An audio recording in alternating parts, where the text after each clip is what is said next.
Welcome back. It's another episode of Why Wasn't It Better? I am your host, Patrick Darms. And I'm your co-host, Anton Paras. And joining us for this week's episode is a guest making his very first appearance on our podcast, Dennis Berscak. Welcome. Welcome, Dennis. Hey guys, thank you so much for having me. It's our pleasure. Dennis, is there anything you'd like to plug or promote before we get into this? Of course, I started a painting business, and I do interior, exterior painting in Pennsylvania, New Jersey, Central Jersey area, New Hope, and if any of you listeners need some handyman work or anything like that, give me a call. You can find me at dbqualitypaint.com. I think we can probably promote that on Twitter for you or Instagram. Yeah, of course. I don't know how helpful that'll be. Every little bit helps. Yeah, I was going to say any promotion is probably acceptable promotion. You know, what we could probably start to do, Pat, if any of our guests have any like tags that they want promoted, we can put it in any of our social media posts. I think we can do that. I'm also on social media. I got a small following. Yeah, would be happy to support and very thankful to have our guests on. So very excited to have you, Dennis. Excited to be here. You should be, because the film that we are here to discuss today is Thor, our second MCU movie, I believe, Anton? Yes, our second MCU film, still part of the Paramount logo. Yes. This was, of course, released in 2011 before Disney ended up buying Marvel. That is why, just like with Iron Man 2, which was the first Marvel movie we reviewed, you will see a Paramount logo when you start watching this movie. And Anton, I don't know if you realize this, we are now halfway through season 2.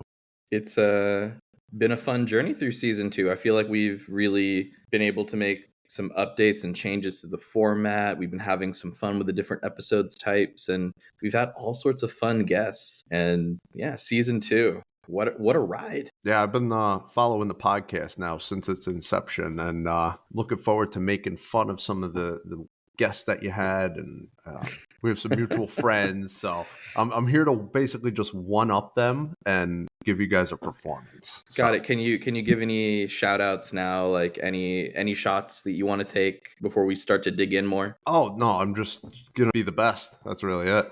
Okay, got it. So he's on the platform, press conference. He's already shouting from the mountaintops, folks. He's taking the claim. I mean, we're doing, we're doing a movie about the gods, so it's only appropriate that we bring some thunder. Wow, that's pretty good. Did you write that down beforehand, or did you just ad-lib off that? The top? Wow, off the top. The man knows how to cut a promo. It's gonna be hard to top. That's the point. We got like at least an hour left. I don't know. Yeah, I got nothing left. I'll see you guys later. All right. As the son of Odin, king of the Norse gods, Thor will soon inherit the throne of Asgard from his aging father. However, on the day that he is to be crowned, Thor reacts with brutality when the gods' enemies, the Frost Giants, enter the palace in violation of their treaty. As punishment, Odin banishes Thor to Earth, while Loki, Thor's brother, plots mischief in Asgard. Thor, now stripped of his powers, faces his greatest threat. Released on May 6, 2011 by Marvel Studios and Paramount Pictures. Directed by Kenneth Branagh. Screenplay by Ashley Edward Miller, Zach Stentz, and Don Payne, with additional story credits for J. Michael Straczynski and Mark Protasevich. J. Michael Straczynski, great author, by the way, great writer. Starring Chris Hemsworth, Natalie Portman, Tom Hiddleston, Stellan Skarsgård, Kat Dennings, Clark Gregg, Comfior, Ray Stevenson, Idris Elba, Jamie Alexander, Rene Russo, and Sir Anthony Hopkins.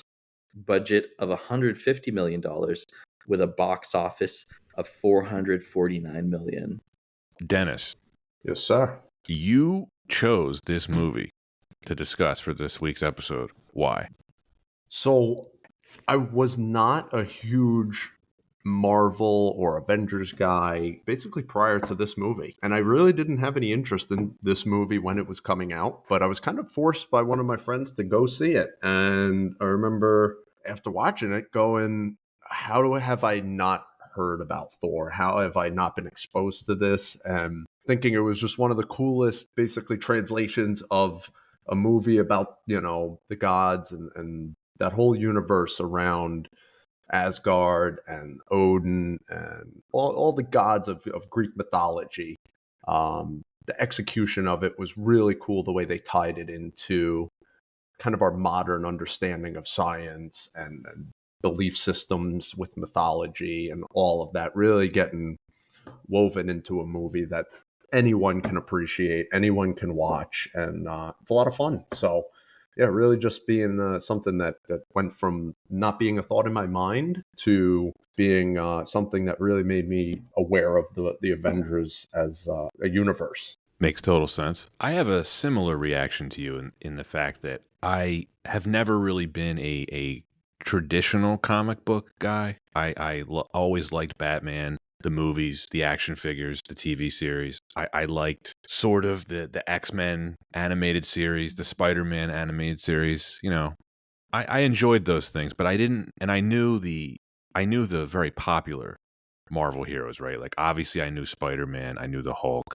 I knew Iron Man, but I didn't really know anything about Thor, and I didn't know what to expect before I saw this movie. There was a lot of hype for this because this was really only the Anton, correct me if I'm wrong, the fourth movie in the MCU, so very, very early on. Very early on. And the concept of Thor getting his own movie probably meant more to serious comic book fans than me. Like Dennis, like you, I didn't know what to expect at all. What really attracted me to this movie was the director, Kenneth Branagh. I really like him as an actor. I really like some of the Shakespeare stuff that he's done. Henry V, his version of Hamlet, really good stuff. And then listeners may know him much more recently. He's directed those two Agatha Christie adaptations, Murder on the Orient Express and Death on the Nile. But he's of course, he's done so much more than that. So that's what really intrigued me. And of course, I didn't know who Chris Hemsworth was. I didn't even realize I had seen him in the J.J. Abrams Star Trek reboot 2 years prior to this, but he's only in the movie for, a minute or two in the beginning. So I didn't even connect that dot. And then, of course, I'm not sure. No, I'm just not sure that anyone has really burst onto the scene like he did with this movie or since this movie and the way that he's come out and become such a star, being known as Thor and being able to translate that into future roles with stardom. Yeah, it's basically a debut performance. Later on in the notes, I have a few other candidates because I had the exact same reaction. Like, wow, this is quite a debut. And then, of course, Anton, the MCU, where does this fit in? We mentioned this is only the fourth one. And the quality up until this point had varied. Iron Man, great movie. The Incredible Hulk, let's say not very great. And then Iron Man 2, it was okay. Right. So we didn't really know what to expect with this. We didn't know, is it going to be good, bad? There's a guy that does Shakespeare directing it. There's rainbow roads and bifrosts and magic swords and beasts and gods of mischief. I was like, what is this? How does this fit into Marvel? Par for the course. Right. What about you, Anton? What do you think of this movie before 2011? Well, listeners, I want to set the record straight. If it isn't clear by now, I am a massive nerd. I've read comics for years, unlike, respectively, Dennis and Patrick may not have delved into quite the nerddom, but I've consistently read comics, consumed anime, and anything within that nerd geek culture. Proudly. And with that, up to going into 2011 and watching the trailer for Thor, being excited about Marvel films, there's a lot of expectations. So I'm the kind of fan that has, I'd like to say, a bit fair expectation when it comes to how a film is going to depict one of my favorite or a favorable IP versus some other fans that say they want it to the T. So I know that there has to be artistic freedoms and just ways that the directors or characterizations will do to translate to the film, and we'll talk more about those characterizations. But yeah, I was really excited for this just because it showed me that Hollywood really wanted to invest more in superheroes, and it's shown to date that there's been a huge investment. So a lot of things did ride on the success of these kinds of films. So I was excited to see it. I was excited to go to theaters, and watching the film, it was I was impressed by a lot of things. A few things we'll touch on, but overall, definitely a big fan of the nerd and geek culture. So a fun intersection with film. Dennis, I was glad when you said you wanted to cover this movie because it's an interesting one to pick because I always see it ranked low on like Marvel lists, and it seems like it's considered one of the lesser MCU films. It certainly has its fans, and I really liked it when I first saw it. And I still liked it when I rewatched it for this episode. But for whatever reason, a lot of Marvel fans seem to not like it. I find that surprising. I do too. Especially after rewatching. I could see the beginning of the movie is, you can almost see through the fourth wall into the acting. In some scenes, it feels like they're acting to you. But as the movie progresses, this completely disappears to me. And by the end, I'm seeing the characters as they are. It feels like they are more natural in the setting, and I'm able to kind of accept the story, really just get into it and look past all the little things. Definitely, we're not saying it's a masterpiece.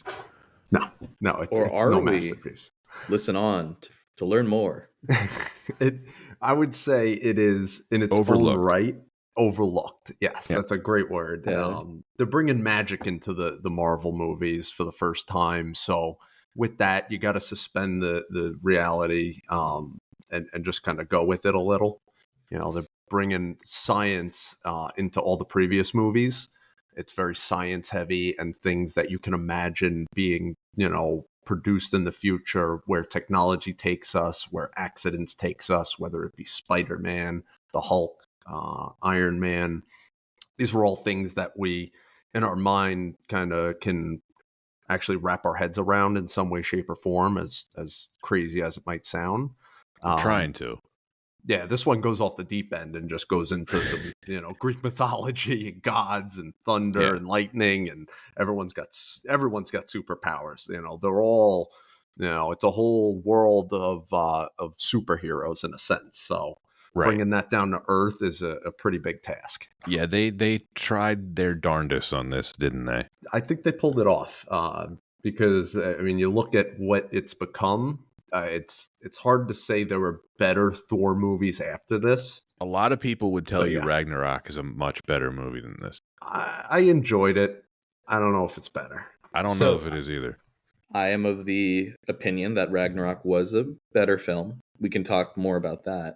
But funny enough, I do think that this is a better film than the most recent one, Love and Thunder. I haven't even seen that. Yeah, I haven't seen it either. Again, doing a little bit of research for this movie, it was hard to find, other reviews of the first Thor movie without coming across a lot of headlines about reviews that were just like, this movie, the new one, Love and Thunder, is a joke. So saw a lot of that flying around. Yeah, and just for the record, I have retired from watching MCU movies after Endgame. I was like, well, this is it for me. You gotta hop back on. Otherwise, how are we going to talk about more MCU films? I know. I'm going to have to. There's a lot of hype around them, so they're fitting the genre. Is there a lot of hype anymore? There is. The most recent Ant-Man, Quantumania. It was a pile of caca, and perfect for this podcast. It's on the list. I can already tell, like, that's one of the movies that we're going to be kicking it down throughout the seasons. Like, we can cover it next season. We can cover it the one after. Like, all right, it's going to keep coming up. Exactly. Yeah. Let's talk about this movie's production history. So this had a far more interesting production history than I thought it would. The earliest attempt to adapt Thor into a film goes back to 1990, when Sam Raimi, of all people, sought to do it after making Darkman. Raimi met with Stan Lee and pitched his idea to 20th Century Fox, who completely rejected it. Fast forward to the turn of the millennium, when Marvel Studios was in its infancy. Pop quiz, what's the first Marvel movie? Ever? Yeah, ever. Was it Captain America? Like in the 1940s or something? No. Shrek. Shrek. That's what Anton always says. Let's just go to. The movie was Blade. I knew that. Blade is technically the first Marvel movie. Maybe the best. No, definitely not. Okay, fair Have you enough. seen it recently? The first Blade? No. Yeah, I haven't. it's good, but it's a little dated. A little dated, but I love Blood Rave Orgy.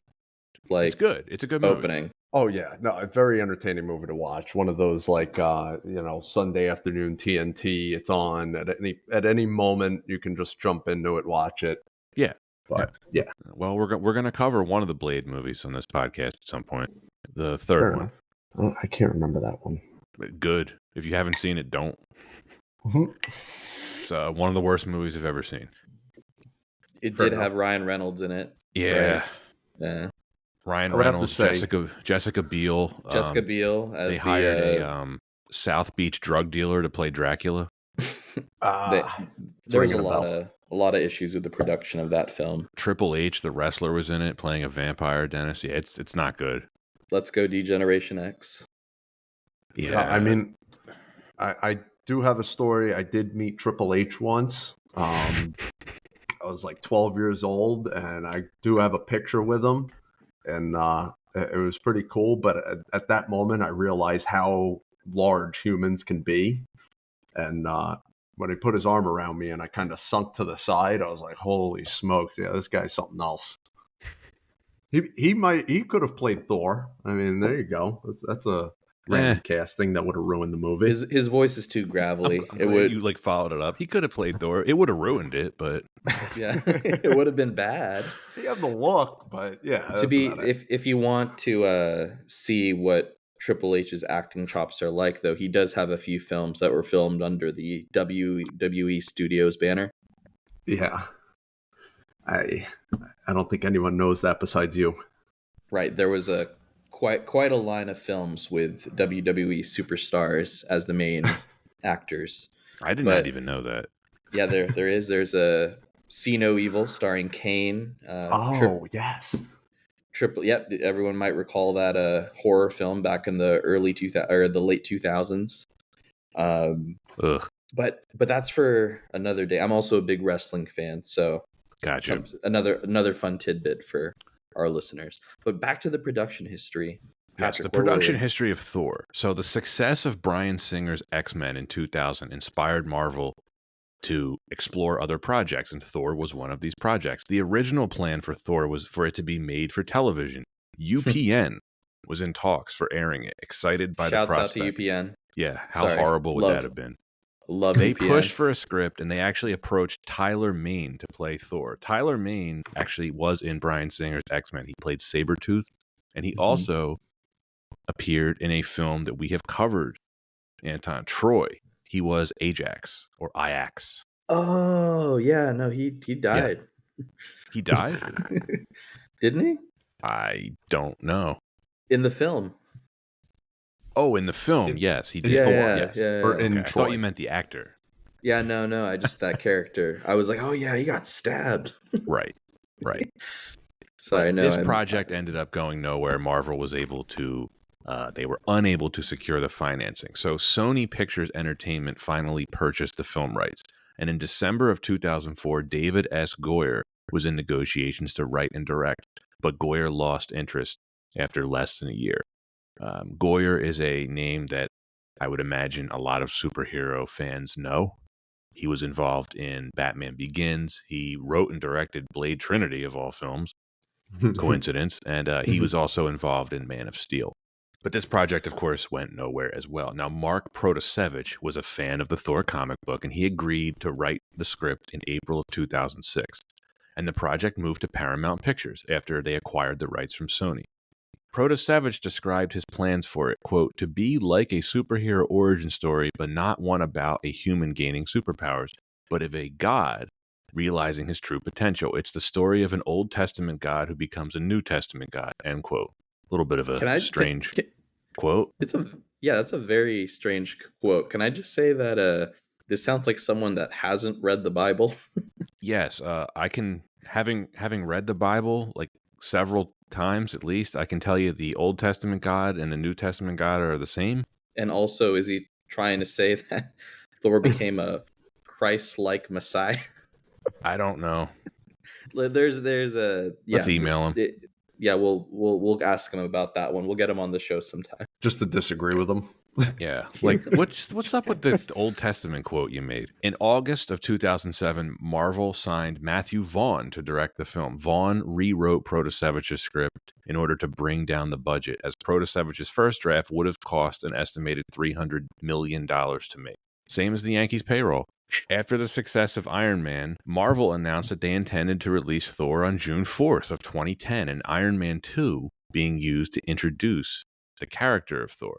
Vaughn was released, aka fired, when his holding deal expired in May of 2008, at which point Marvel set Protasevich to work on a new draft and began searching for a new director. Guillermo del Toro entered talks to direct the film, but ended up turning down the project in favor of directing the Hobbit films, and we all know how that ended. Not well for him. And this is where Kenneth Branagh... Actually, hold up. Who has thoughts on del Toro possibly directing this? That could have been fun. Yeah, I'm not. I'm happy with Remind me of some Guillermo movies, because Pan's I Labyrinth, gotta, okay. Pacific The Rim. original Hellboy. Oh, Blade 2. He directed Blade 2. So, it quite possibly could have been just as good and, with potential to be better. It wouldn't have felt... got. I don't think it would have fit the aesthetic of an MCU film. I don't That's either. the thing. But, it could have been cool. But, again, I agree with Pat here. I don't think we would have...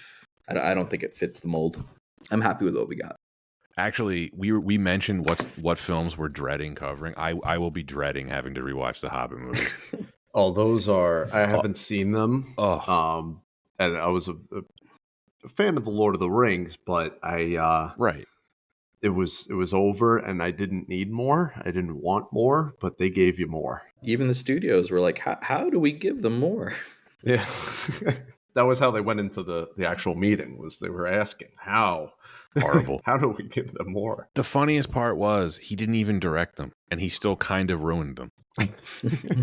He did. So, Dennis, just to give you the background, Del Toro did a year and a half's worth of pre-production work on the Hobbit films. He moved to New Zealand to work on the project, and then a couple months before they were going to start filming, he just quits. And Peter Jackson is brought in and doesn't get to do any pre-production work, and he's left with the scraps that Del Toro left him, and we got 3 just really bad movies. Yeah. But anyway, this is where Kenneth Branagh enters the picture. He was officially hired to direct Thor in December of 2008. He was a fan of the comic. Daniel Craig was officially offered the role, but he had to turn it down due to his commitment to the Bond movies. Yeah. Samuel L. Jackson, who had briefly portrayed Nick Fury at the end of the first Iron Man, or was it Hulk? I don't know.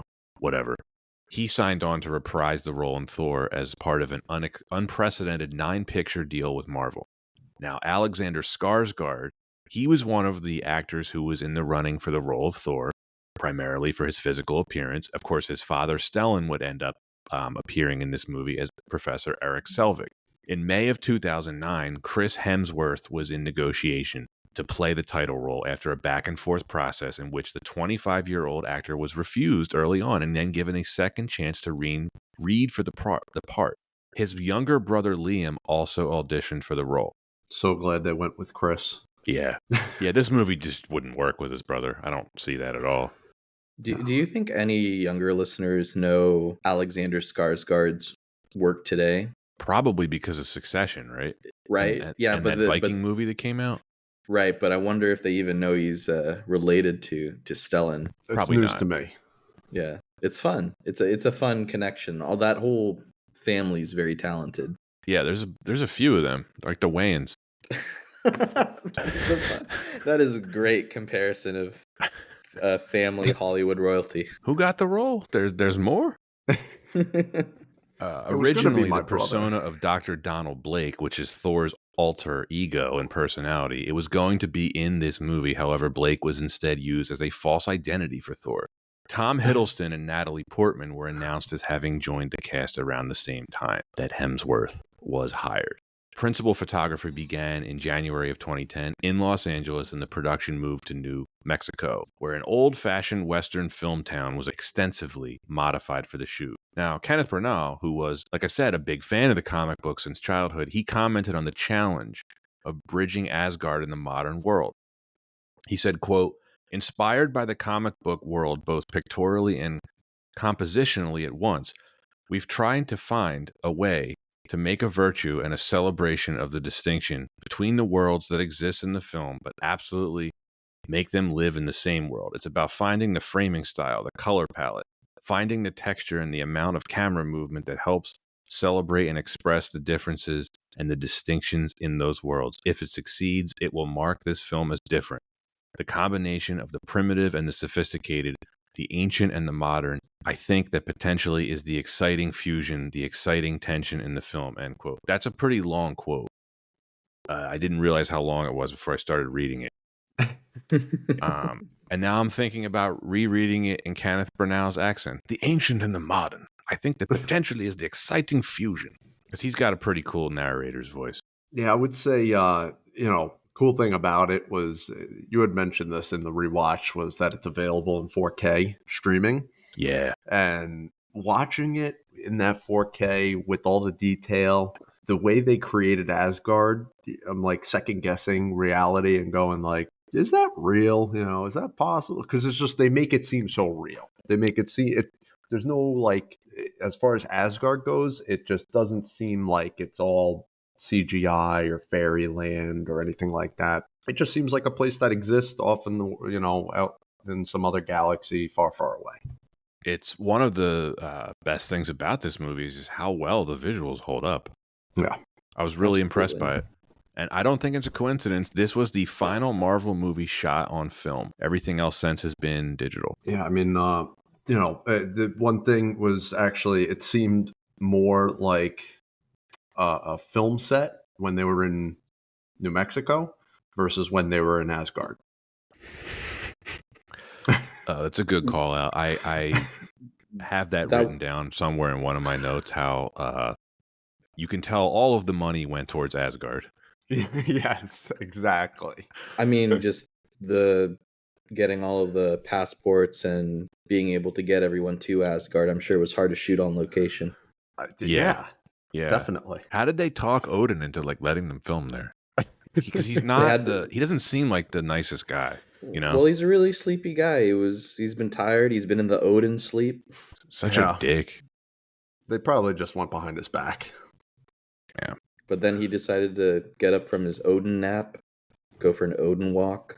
Yeah. Actually, I take back what I said. He's not a dick because his son is a complete dick to start off this movie. Oh yeah. Yeah. I'd be disappointed in him a little bit too. But you're not king. It's very appropriate that he does what he does. It almost makes you question though why he was ready to relinquish the throne to him in the first place. Because Thor does not seem ready, and it was like, I guess, the straw that broke the camel's back. Ooh. But he didn't show any sort of maturity before then. So sounds like a good reason why this wasn't better. Yeah, it could be. Yeah, good segue, Patrick. So what is our first reason for why this film wasn't better? Number one, the forced romance and the acting in general. One of the biggest criticisms of this film is that the romance between Thor and Jane Foster feels contrived. Felt very wooden. Yeah, I kind of see that. She is not an interesting character at all. You mean she just wasn't a scientist that happens to fall in love with the god of thunder? First of all, she's not a scientist looking like that. It's not realistic. It's interesting. I need to find the articles again, but I was reading reports that Natalie Portman did the film. She was like, I didn't really enjoy the experience, and even then, getting her to come back to the films was a bit like pulling teeth. Didn't they have to like double her salary or something? Yeah, so that's why they didn't invite her back for the third film. Makes sense. Yeah, it is. The missing Jane throughout the rest of the whole movie series is pretty comical for someone like an insider or someone who's paying attention. Like Yeah. it's almost like an inside joke at this point. Like, where's Jane? Don't they show her Right. in, is it Infinity War or Endgame? They show her and it's like very clearly a CGI Natalie Portman. She's like not even there. Yeah, that's right. And you know, Patrick, it's funny because I see a lot of parallels in terms of studio strategies to appeal to mass audiences, not only in this film, but from a previous episode, we talked about how in Death Note they tried to make like a forced teen romance. Yes. And in this film, we can see parallels of just how do we appeal to a wide audience? Well, let's stick a romance in there. Natalie Portman, she'll get butts in seats. And it just felt like a very phoned in performance from my perspective. It was clearly phoned in by Natalie Portman. And what I find frustrating about it is we know Marvel was capable of writing a great female character and have like a real romance develop, because that's exactly what they did with Pepper Potts and Iron Man. She has a Exactly. real backstory in that movie, a real character arc, and she has real chemistry with Tony. And that chemistry is not in this movie at all. I felt that there was more love between Hemsworth and Selvig, or Thor and Selvig, versus It's true. Thor true. and Natalie. So real bromance there. oh man, that I had a little tear in my eye when they were out drinking and he's carrying them back. I mean, that was real bromance there. The light slap to the face, like Yeah. you may not be, but I hope you are. Like, Oh, when they're great. chugging the beer and they start, Yeah. they give the side eye, right? And it becomes a Yep. competition. That there was way more Car bombs. Yeah. Oh Yep. man, and the, Yep. little scenes like that really kind of made one Thor, a likable character. That was like the beginning of him being a likable character to me, Mhm. and unfortunately contrast the lack of likability of Natalie Portman in the movie. Yeah, I mean, you touched on likability of Thor, or likability of Hemsworth as Thor. How in general did we feel, gentlemen, about Hemsworth as Thor in the film? Oh, I mean, they absolutely made the right decision. I was thinking about what this movie would have been like with Daniel Craig, who I really like as an actor. I'm a fan of Daniel Craig. This movie I don't see how it works. They would have obviously probably written it differently, but I just don't Hard see him in pass. this role at all. Yeah, agreed. This is Agreed. a fantastic debut for Chris Hemsworth. This was definitely, like we mentioned it a little bit earlier. He had been in that Star Trek reboot, but that's, a tiny role. This was his breakout role, and he makes the most of it. He embodies the character physically as well as, I think, spiritually, be like the right way of saying it. So the character of Thor in the comics is a very extra kind of character, very overly dramatic. And it's fantastic to see that the way that they characterized it was, to me, basically like what we see on the page in the comic books. And what's so fun with that is the character of Thor in the comics hams it up so much that even the font of when the character is speaking isn't like Nordics or like Gothic style. It's very distinct, and it's hamming up to the fact that Thor is speaking in a very majestic, bravado-like tone. And so you see that whenever you hear Thor speak or throw a mug into the ground. Yes. Another. I love that bit. He smashes the glass. Anton, the best compliment I can give him in this role is, I mentioned earlier how I basically knew nothing about the comic book version of Thor. And within 10 minutes of seeing him in this movie, even though his character begins the movie as not particularly likable, and he's arrogant, and he's very clearly making wrong decision after wrong decision left and right. Yeah. But nonetheless, within 10 minutes, I was thinking to myself, like, well, I don't really need to see anyone else play this character. This guy, he clearly gets the role, despite being new to acting. Oh yeah, and it looked and felt, even as a viewer, it felt very natural. Yeah. So yeah, natural is definitely the right word, because I might be alone in this thinking, but in my mind, Chris Hemsworth is Thor. Like, there's just the way Daniel Craig became James Bond, Chris Hemsworth became Thor, and it just, whether those roles were switched I can't imagine the universe where those roles are switched, and we're talking about these movies. No. The difference is several actors had previously been Bond and been accepted as Bond. Yeah. I think the better parallel here would be Hugh Jackman as Wolverine. Where at some point they're probably going to get a different actor to play Wolverine, and I don't know how well people are going to accept it. It's going to be a battle. There's a... How do you fill those shoes? I do. So there's a current controversy I want to put out there that some listeners may also feel very passionate about, with Henry Cavill as Geralt of Rivia from the Netflix series The Witcher. And funny enough, in connection to this film, it's Liam Hemsworth who's going to be taking on the role of Geralt in season 4. And almost universally, just everyone feels like Henry Cavill has completely just consumed, or just been consumed into this role of Geralt, and is the walking embodiment of the character from the books and the video games. So it's just another fun parallel with this, in terms of being able to embody a character so well. And then, of course, we get the question, is this the best debut performance from an actor of the modern era? Probably up there. Dennis, That's you a great originally question. brought this up. Yeah, I'm trying to think of someone else who came out swinging as much as he did and landing as many shots as he did, and I got nothing. I think Macaulay Culkin and Uncle Buck. I mean, Macaulay Culkin, Home Alone, yes. I mean, not his debut though; doesn't count. But I'm pretty sure his debut was Uncle Buck. It was before Home Alone. Was the debut. I'm sorry, it was before Home Alone. Now, I guess the major difference is I don't think Uncle Buck was a very popular movie. Like Home Alone was like one of the biggest movies. You're right. Right, of the era. You're right. But I have some historical examples I can give you. Please. Now, of course, the difference is Hemsworth ended up playing Thor across multiple films, right? Mm-hmm. The examples I'm about to give were all one-offs. And it's just a question of who gave the better debut performance.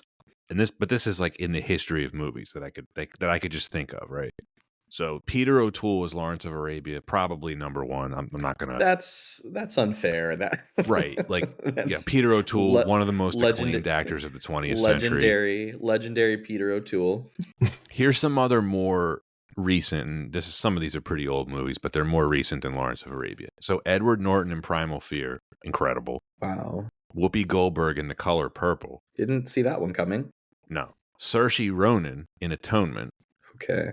Haley Steinfeld in True Grit. That's an incredible performance from her. Yeah, great job. And then this one is pretty impressive. Alan Rickman in Die Hard. That was his first movie. No way. I had no idea. Yes, he was a stage actor before that. Oh, okay. Do either of you, can the both of you call out, of those actors named, who have been in or are part of the MCU currently? Haley Steinfeld. Really? Yep, that's one. Yep. I was going to say Whoopi Goldberg, but I don't think Ghost counts. I don't think that. But the other actor I just wanted to call out, of course, Edward Norton in Incredible Hulk. It's funny how we mentioned the Incredible Hulk earlier and we still forgot about it now. Yeah. Wait, was that one Marvel though? Yes. It was definitely Marvel. Yeah. So, that came to mind. It's the Marvel movie that Marvel really doesn't want to even associate themselves with, but they have to because they made it. Yeah, I don't understand that they keep making the same movie like very similar way over and over again. The Hulk, Spider-Man, they don't seem to understand that people like us have seen the movie, we get it, and make a different movie, even if it's the same character. Right. But yeah, how many origin stories do you need? He was the wrong actor for that, for a lot of different reasons. Yeah. And Dennis did want to mention Haley Steinfeld played the Kate Bishop character in the Hawkeye Disney Plus series. Ah, Does that even no, count? that I haven't seen. So I'd say yeah, give it a try. No, I was it I was a counts. fan of the series. I was a fan of the series. Is it good? Hawkeye, It's really good. great character, to bring that human element, right? With all the superheroes that have like the most wild abilities, having some people in there that are not like, even though he's got kind of superhuman abilities. Yeah, have someone in there when there's a big battle in a big city. If anything crumbles on his head, he'll definitely get a concussion. That's a great character to have on the team. Yeah, like a guy that can get knocked out. Is it in Infinity War where he's in Tokyo as like a ninja? Yeah. Back to Thor. Back to a more realistic comic book movie. Please.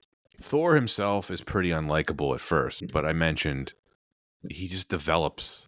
He has a real arc. He felt like someone you should be rooting for, despite him being kind of an ass in the beginning. And that's why his performance is so great. He sells it. Right. Absolutely. He was a Absolutely. fratty jock, and then we learned to like him, and he learned to love. Yes, he did. And he learned to love someone who was not loving. So Yeah, very impressive. He learned to love someone who we're not sure loved him back. She said the words, but we're not I sure. saw it in the eyes. Yeah. I like the rest of the supporting cast, or at least most of them. Like Stellan Skarsgård, he's great to have in a movie. Yeah. He's one of the best character actors around. Yeah. He can do bad guy, good guy, doesn't matter. Agreed, Anything in between he can do. I mean, we've been talking a lot, and we haven't brought up what I think we may all agree on is the best part of the movie. Tom Hiddleston as Loki. Yeah. So incredible. Love his performance. Right. And what I would say to start is I think, Patrick, you were touching on this, but he's the bad guy from the start, and there's kind of no question about it. But to create like questions about the motives and the why and the how, while knowing he's definitely scheming something, is hard to do, especially in a movie this simple. They didn't play it as comedic, but No. I loved how gullible Thor was in this film. How Loki would just be like, we're not going to change anything unless you go fight the frost giants. And he's like, you're right. I need to go fight the frost giants.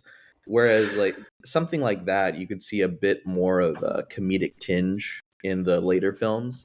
And I like that they were able to play into that, because playing it straight, sure, like if you're that they were, I feel like they were still trying to figure out what's the right tone for these kinds of films, but letting some comedy come in, I thought that was a really good touch on Marvel's part. Yeah. It's well written and well acted for sure. That's the best thing about Thor and his just Hemsworth performance in this movie is, in contrast to Loki, how much Thor actually evolves over the course of a less than 2-hour film. Yes.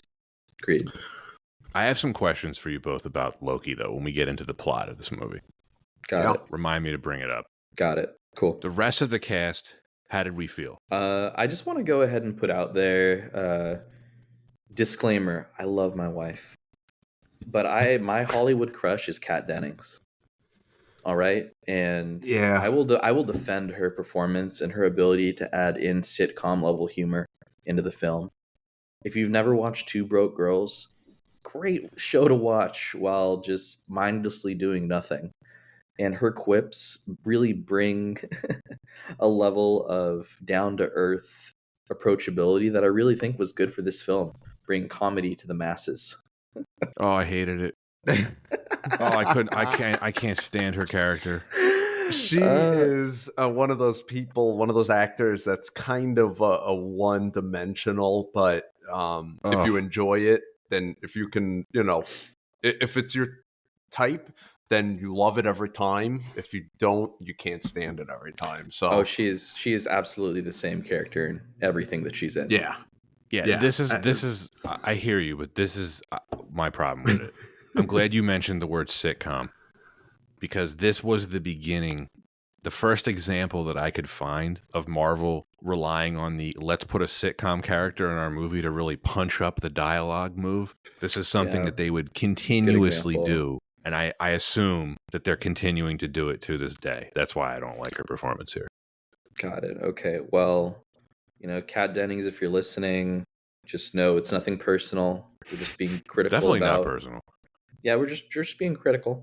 Sounds pretty personal. She's even worse in the second film, the That was Dark World. okay. Now that's crossing a line. That was personal. Ultimately, though, I found the Asgardian characters far more interesting than the ones in New Mexico. The Warriors. Oh, the Warriors 3 and Lady Sif. Yeah, they were cool characters. They weren't much, but they were pretty They cool. weren't much, but like I liked how Thor had a crew. They The boys. Yeah, I like they how could have been like the other side. I don't know. It was very like Robin Hood Men in Tights ish. Yes. They literally had a but Robin Hood you know, character.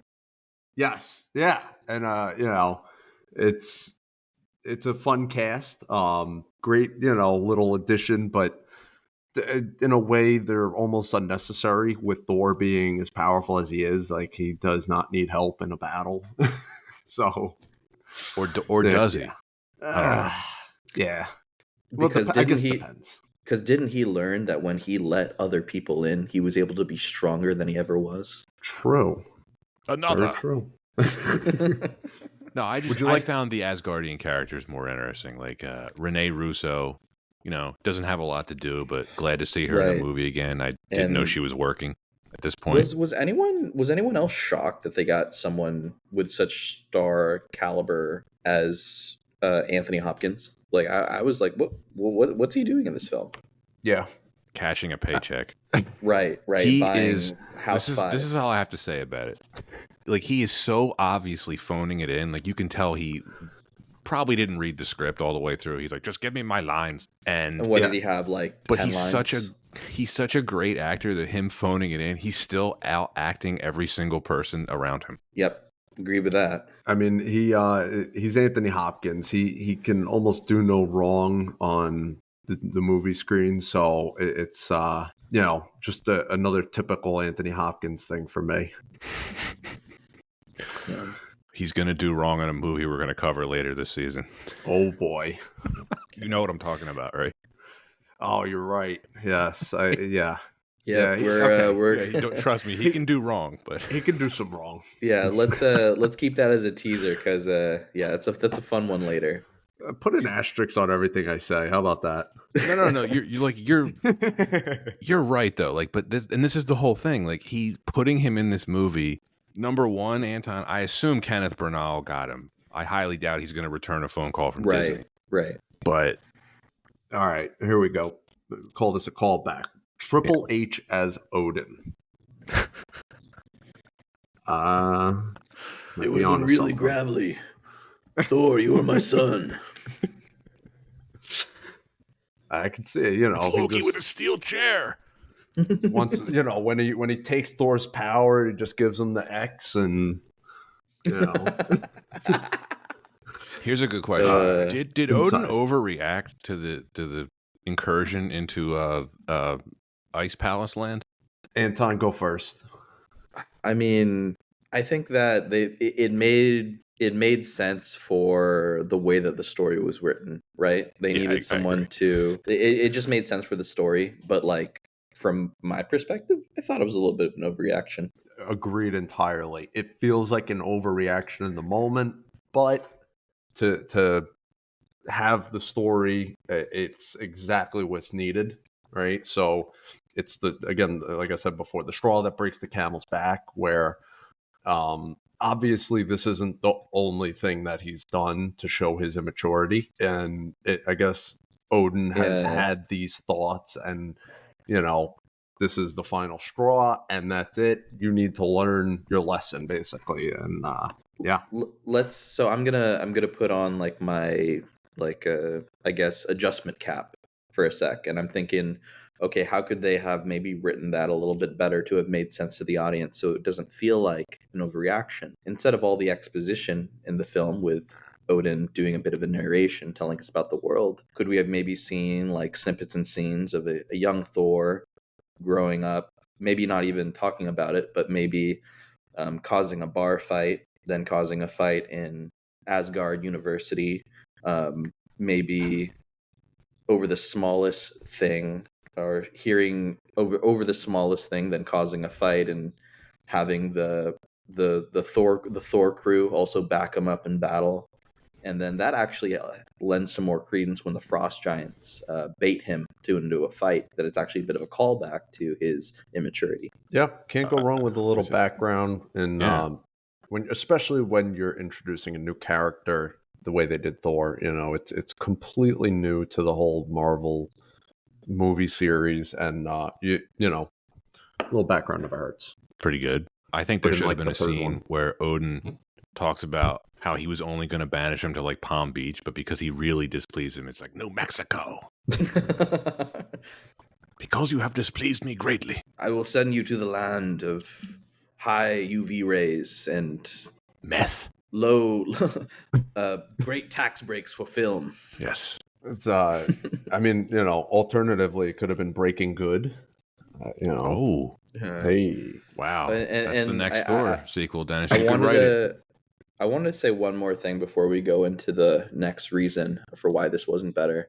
Did either of you guys notice how badly they did the hair dye job on Thor for the film? No, until I saw it in 4K, and then yes. Yeah, so in certain scenes, like it's actually pretty infamous. You go back and you watch it and you look at the color of his hair in this film. Not only is the top of his head, but his eyebrows.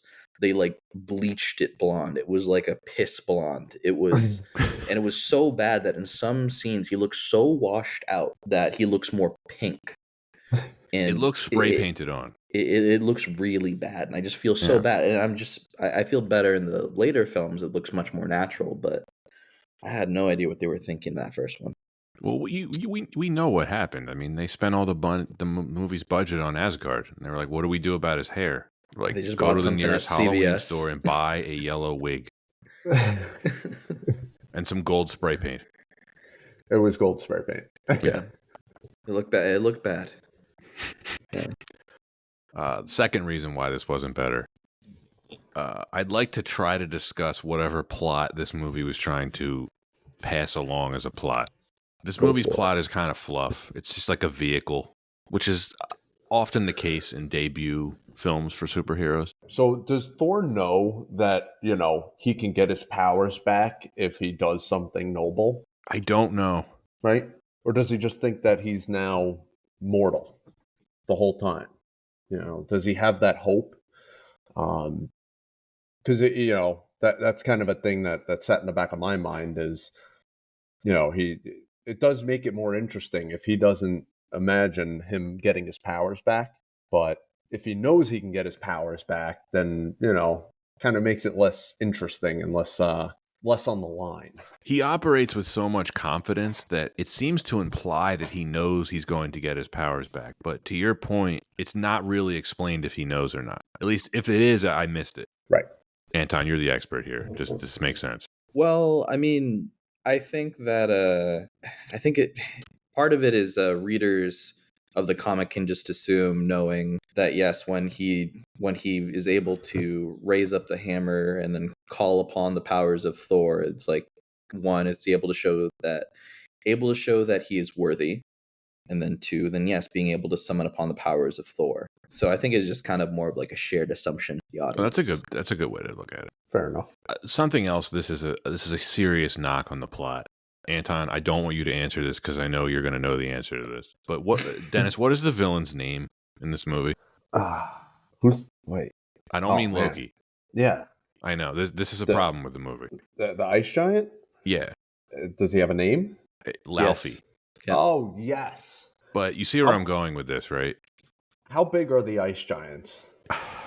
It was hard to tell. They were like kind they're of more huge. like, well, but in some scenes it kind of just seems they were like ice kind of talls, not ice giants. Yes. Ice big guys?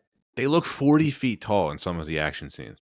Right. And then, this brings me into my main point of non-continuity is, so they're giants, right? And then there's the Destroyer, who towers over the ice giants in the early scenes when they sneak into Asgard and just wipes them out, right? By the end of the movie, the Destroyer is like 7 feet tall.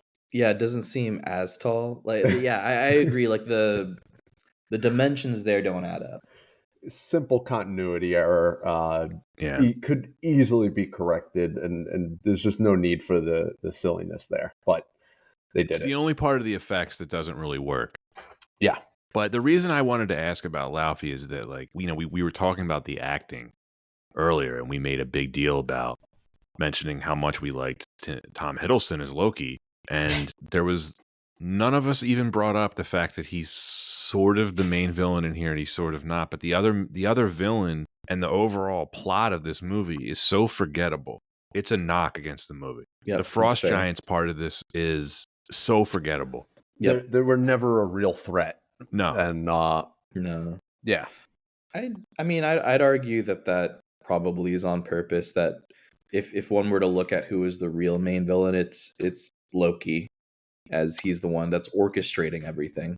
That's a really good point, and it was the right decision on their part, probably, because he is a far more interesting character than Laufey. Yep, Also, absolutely. he is an ice giant? Oh, yes. Yes. I'm glad you brought that up, Dennis. Mm-hmm. And Anton, I need your expertise here. They never bring it up again. No. This was like, This- I had totally forgotten about the fact that he is a frost giant. And when it's revealed that he is a frost giant, I was like, rewatching this, I was genuinely shocked. I was like, whoa. And it's never mentioned again. It's never mentioned why he doesn't look like a frost giant. I just came up with this, so feel free to just knock it down. But here's the theory, all right? Why Odin went to war with the frost giants was because his queen sneaked away, slept with an ice giant. They got Loki. Rene Russo? That's why he's a magic ice giant. I mean, I don't think Odin that they went and destroyed him because he found out. So why was that never brought up again? I just made it up. That's why. Oh. Yeah, I mean, not a bad Okay, theory. Not a fair. bad theory. I think like that's probably something. I wouldn't be surprised if that's on a corkboard somewhere when they were in the writer's room. But I do have to say that there is actually a fun parallel in actual Norse mythology where Loki is like half, frost giant. And part of it is because, yes, like Odin banged a frost giant, and then we have Loki who's half frost giant, half Asgardian. But in this movie, Odin straight up just steals him from Laufey, right? Yeah, that makes no sense to me. Yeah, it's just the ice giant baby that turns into a magic god. I couldn't find much information on this. Like, did they ever plan to use this plot line again in a future film? Because they don't. They don't, and it's just so funny. Like, it's so true. Like, you never see him go blue skin again. No. Like, in anything. Well, actually, there is the moment where he's holding the dagger up to Thanos. And he goes blue skin? It goes there's a little bit of blue magic in there. I thought it was... Do you mean he was just getting choked out? No, when he was like the actual dagger itself, while he's holding it up to Thanos, it kind of implies that there's like a little bit of ice. I don't know. That was the closest thing that I could imagine that was Sounds like any a bunch reference. Of crap. Sounds like a bunch of mumbo jumbo. Yeah, I think I think that this was something that they thought really made sense for the plot of this film, but it didn't. They didn't really. But they really. It had no bearing on the plot at all. Didn't. It really could have didn't. been a baby from anywhere. Was the right? They tried tying it into the ice giants, and for some reason unknown, and then yeah. I just can't believe they made no attempt to explain why he's not blue all the time. Odin's like, yeah, I took you from Ice Palace land. It's like, yeah, I kidnapped that was it. you as a baby. He's like, but why? Because you're my son. That doesn't explain it, Dad. Well, that's why I asked earlier about, like, did Odin overreact? Because, like, I don't think Odin was thinking very clearly. He banishes Thor to New Mexico, which is just a terrible fate. And then he's just going to rely on this, like, frost giant adoptive baby who's clearly a bad guy? Yeah. If any listeners, actually, I'm curious if there was there must have been the film book adaptation, and I wonder maybe if there's more detail there that explained it that we're just not getting in the film, just because I do think that is a pretty big miss. So Yeah, that'll be something to revisit. So I guess we need a little background on Thor, a little background on Loki, a little more background in general. We'll put it on the wall of why wasn't it better mysteries? There we go. Why can't Loki, or why does Loki not look blue all the time? I'm sure there is some explanation you can find online, but the way I look at it as if it's not addressed in the movie, it's not addressed. Yeah, and he is known to be a shapeshifter and also send out like a projection multiples of himself, but even then, I don't know. Confusing. I have a bunch of Roger Ebert quotes that I was going to read, but I don't want to now. He wasn't a fan of this movie. He didn't seem to get the characters. That doesn't surprise me. Yeah, well, he usually has something really good to say about a lot of the movies that we talk about. And I like a lot of his quotes, but for this one, it just seemed like he just didn't like this movie to begin with. Can I just say that there's just something fun about like there's just something really fun about how like humans have been very interested in stories about gods and monsters, even going back to like what the ancient Greeks, even the Nordic peoples, like stories about like the Olympian stories about the Asgardians, and then now like it almost seems like a mixture of the two with the stories of like Marvel heroes taking on like capturing today's minds of what is our current mythos, right? Like Marvel superheroes. So it's almost like stories being told back then. So just kind of an interesting take that we're seeing that displayed today. No, I think that's a good point. It's one of the coolest things about the Thor story in general is like how they weaved in the mythology stuff into Marvel. It was just a good idea on their part. It looks like an Einstein-Rosen bridge. Right, exactly. Yeah. Like anyone knows what that is. Right. Well, you don't? I mean, I made one once, but it just, I didn't know where it went, so I just... Right. It's in the They're basement. hard to keep track of. Yeah. Okay. I have another question about Loki. Yeah. Did you notice? So again, Tom Hiddleston's performance, brilliant. He has the right amount of greasy charisma for this. But my question about this is almost from the very start, he's just presented as a bad apple. Like when he betrays our heroes, right? And the Warriors 3 are talking about Thor's banishment. They don't really seem surprised when they suspect him. They're like, it was probably Loki. It's like, I thought he was Thor's brother. They seem to get just really quickly. They're like, it was probably Loki. It does present a bit of a plot conundrum, I would say, because it's like they figured it out as it was happening. They seem to be the ones within like 2 minutes. They're like, it's probably Loki because he's bad. And if there's someone, it's not like they're powerless. Like they seem to be actually influential or close enough to the throne where they could be like, hey, maybe Loki has something to do with this. And anyone who looks at him would go, yeah, probably. There's two aspects that I think that are clear foreshadows and also just people knew what was up. One, Heimdall, he sees everything. So he knew all along like what's going on. I don't think that Loki could always shroud his going abouts from Heimdall. Two, he's the trickster god. So of course everyone sees this dude just causing mischief. It's like something's up. It's like he's suspect number one. I think they play that way more in the later Thor films of just even Thor telling stories about their childhood. There was a really famous one where like Thor was like, Loki turned into a snake and then turned back into a human and then stabbed me when we were kids. And it just plays that as a joke, but at the same time, it's very clear that Loki is known to cause mischief and havoc. So, thus making Odin's decision to banish Thor even more confusing. Again, it worked for the plot of the story because they needed to tell it, but it made it felt like an overreaction. If there's a hole in the plot, Anton, I'm going to call it out. Yeah, no, you're right. You're right. I would have to say one of the more, I just want to touch back on this, but probably the most underrated role is Idris Elba. He's great. He's perfect. Yeah. I mean, it just like you can't imagine a better guard that like sees everything, the way he reacts, the way he just goes about being still. But having impact on the movie, and with the small amount of time that he does, it's pretty cool to see. Yeah, I should have mentioned him earlier.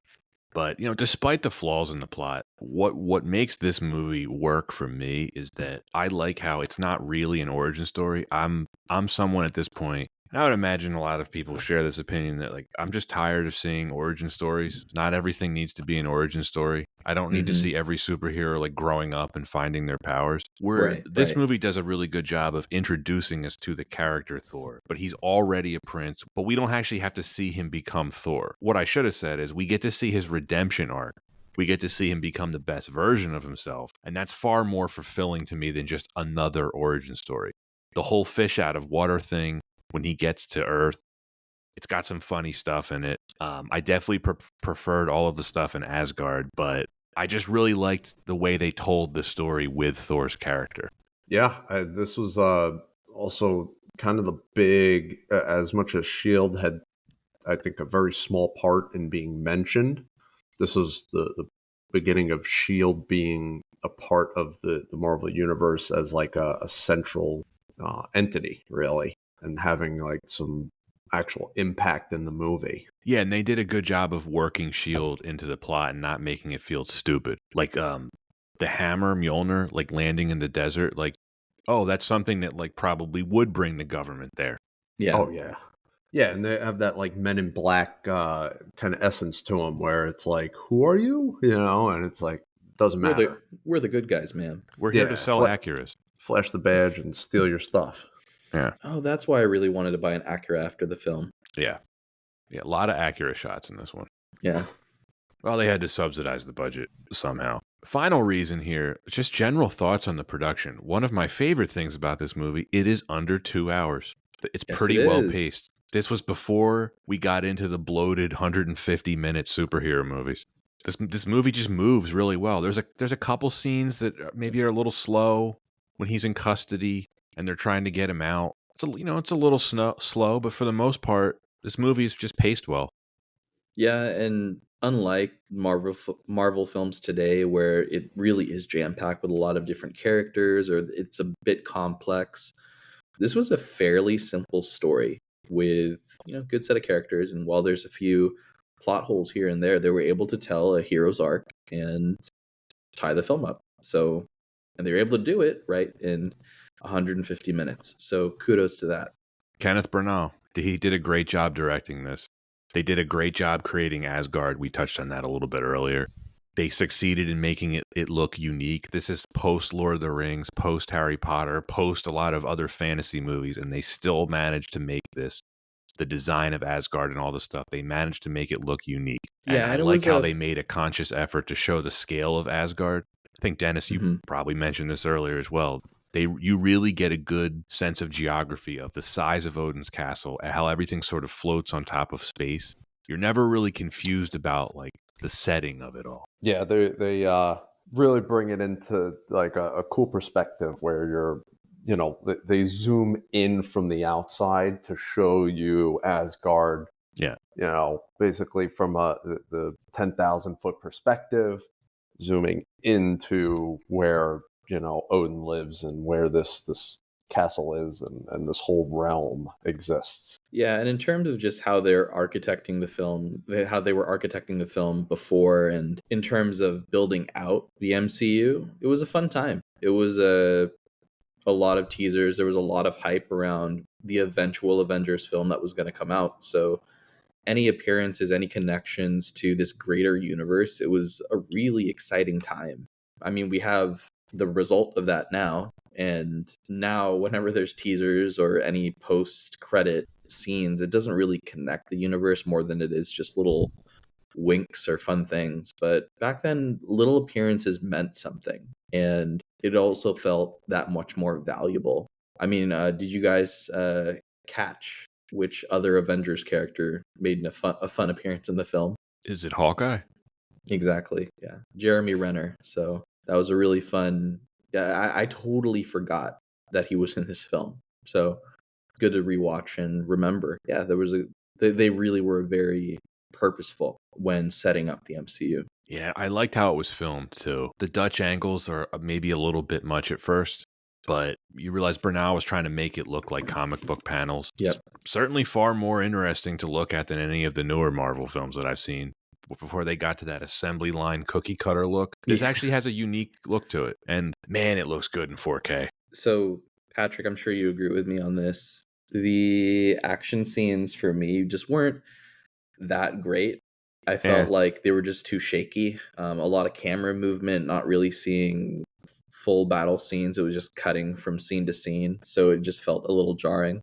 Yeah, I the action scenes I thought were like fine. None of them were bad, but I know what you mean. There's some strange cuts, especially the climactic battle in New Mexico was good, but Anton, to your point, the battle scene on the whatever the ice planet is called, it was very Jotunheim. dark, and there's a lot of shadows and a lot of CGI, and there was a lot of cuts where I really wasn't sure what was going on, where the characters were in relation to each other. You know when they're running from that giant ice monster thing that's like running underneath the crust of the planet? I was not sure like where they were running from or where they were going. So I agree with you. And I mean, so Asgard is like what basically flat Earth would be, but the ice planet is round, I guess. I'm not sure. Yes. The thing that confused me is that there was a number of shots in that battle where I wasn't sure if they were fighting in a very small area or like this giant battlefield. It seemed to be both at the same time to me. Yeah. Yeah, there was no world building there on Jotunheim. Yeah, I mean, that was like very clearly like we're just here to show off some CGI and we need an action scene.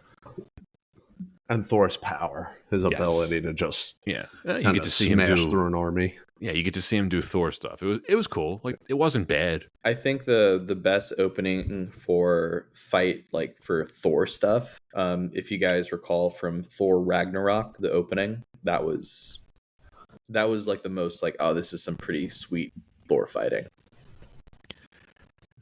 Refresh my memory.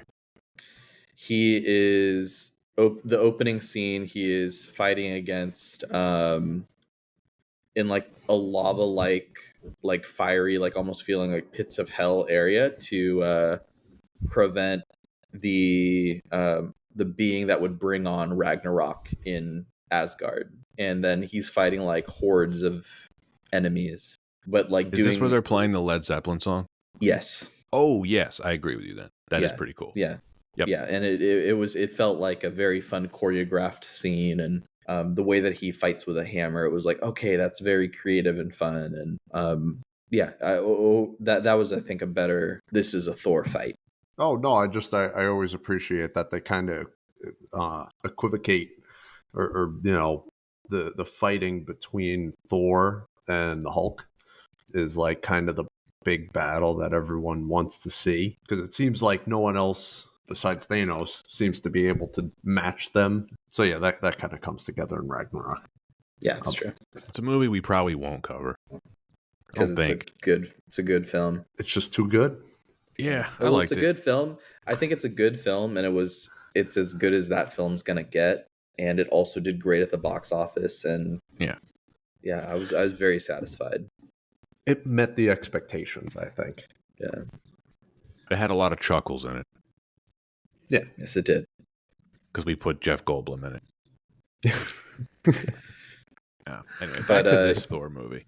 Yes, shout out to Patrick Doyle, who composed all the music for this. It's really fantastic. The more I watch this movie, the more I like really appreciate the music. It's underrated score. Yeah, when you're in Asgard, you get the regal horns. Yeah. It's very on point, emotional when it needs to be. Yeah, I would have liked to hear more Marvel scores from Patrick Doyle, because he's collaborated with Kenneth Branagh a lot, but I think this is the only one he did. I think that the score fit very well in this film. Yeah. So, any additional thoughts before we wrap this up? Nothing from me. All right, then this is the final section of the episode where we state whether or not we liked this film and we render our verdicts. Dennis, as you're the guest, you can go first, last, whatever. I'll start it off. I like this movie. I very much enjoy it as for what it is. It sets the scene for the Marvel movies and what they're going to be, where it's not just humans, it's not just technology, it's mythology and magic, and kind of, bringing in the whole idea of the potential. This is what Shield kind of goes into. It's like, when he came here, he showed us what we need to be ready to defend against. It's not just a guy like Tony Stark and his fancy suit that is a threat to humanity or governments or the world. It's otherworldly things that we couldn't imagine. And apparently this is real, and we are severely unprepared. So, yeah. And how do you rate it? Yes, how would you rate this film? Oh, so I'd give this movie a solid B. Not the best, not the worst, but a very enjoyable movie, and pretty great cast. The casting was really good. I think that was probably one of the best parts of it, aside from maybe what we all agree is the lack of the love interest between Jane and Thor. Yeah, I got to give it a B, and it's rewatchable, and it's a fun movie. Where does it rank for you with the rest of the Marvel films? It ranks up there with some of the tops. For me, my favorite is the first Avengers. I've seen that movie probably 120 times, and it's right there with Iron Man. And I'm trying to think, Endgame is definitely up there as well. Civil War. But yeah, Civil War. Oh yeah, Civil War was probably my favorite of the Captain Americas. Winter Soldier was pretty good. Winter Soldier was really good. That's a good one. Yeah, so it's up there with the best of them, right? So while I definitely don't think it's the best, it's one of the better movies that set up the other movies. How about you guys? There's a lot of superficial stuff in this movie. The love story is just, I mean, if you even want to call it a love story, there's not much to it. The story is pretty paper thin, but it's a really great movie to look at, especially in 4K. And you're right about the casting. It's really spot on. Hemsworth especially, Tom Hiddleston, the other standout. It just does a very credible job of establishing Thor as a major player in the MCU. I never feel that I'm wasting my time when I rewatch this movie. It's always entertaining. I like it quite a bit because, to me, it does have a beginning, a middle, and an end, even though it's clearly meant to set up just another character for the first Avengers movie that would come about a year after this. But Hemsworth shines so brightly here in his debut performance that I have to give the movie major props just for that alone. This doesn't work with any other actor. And I rate this a B minus. I think it's good. That's fair. As far as where I'd rank it with the Marvel films, it's one of the better ones for me. I was always surprised when I saw it ranked low. I'm with you on I liked all of the Avengers movies except for Age of Ultron, the weakest of the Avengers films. Civil War is a great movie. Winter Soldier is a great movie. The first Iron Man is a great movie. I liked Black Panther, but yeah, I'd put this. It's in there. It's not a masterpiece by any means, but it's always an entertaining film to rewatch. Very well said, Patrick. So on my end, this was a fun movie, and I think that when we look back at early Marvel films, those are films that had a lot of heart. Those are films that really were an exciting time because, I touched on it earlier. It was building out the MCU, and I think that looking at it even from that lens, like, it's really cool to see that it still holds up today. And while it wasn't perfect at all, there was still a lot of portions of it that really set the tone or the building blocks for what would be much better films in the future. And there's no doubt Chris Hemsworth was really the perfect choice for Thor. And every film that he's been in since, like, has benefited from him as Thor. So it was a great decision. And with that, I really do enjoy this film. I think that the rewatch was much more enjoyable than I expected. And I'm very just appreciative of the quality of films that Marvel invested in early on, because that success was really so crucial to the growth and the continued investment. So yeah, I'm very thankful. And with that, I do have to give the film a B minus. So I agree with you, Patrick. I think that for me, this film was in the upper. I'd like to call it like the upper mid tier, lower high tier for me. Mm-hmm. Another episode where we're mostly on agreement. Yeah, it's not a movie that anyone is really jumping up and down about, right? But I don't know anyone who hates it. Yeah, I challenge people to watch this film. If they haven't seen it in a long time and they're critical, I challenge you, watch this film, and I swear you'll have a good time. Yeah. Well, that's it for this week's episode of Why Wasn't It Better? Anton, we need to pick a film for next week. Oh man. Well, I texted you earlier about a potential. yeah, it's a and as I saw it, I said this is a very momentous occasion. And I hadn't replied back yet, but I just wanted to say I wholeheartedly would love to talk about that film. The film, of course, that we are referring to is it is another Marvel movie, although it is not an MCU movie. We've teased this movie for a while now, and this film, which is Spider-Man 3, that is the most requested episode that we have had from all of our potential guests so far. Of all the folks that we've reached out to about being a guest, this one got the most requests. Correct me if I'm wrong, but I feel like Spider-Man 3 is maybe the reason you started doing the podcast. It's one of them. One of them. It's absolutely one of them. Okay, so yeah, Spider-Man 3. People love to hate this movie. Oh, it's Me so too. fun to hate. It's so so much easy. fun. They just they call it low-hanging fruit. yeah, Right? Yeah. So this is a fun one. it's a low-hanging Spider-Man. Yeah. But so folks, listeners, get ready for that. That'll be a lot of fun. But I wanted to just say again, thank you so much, Dennis, for joining us on this episode.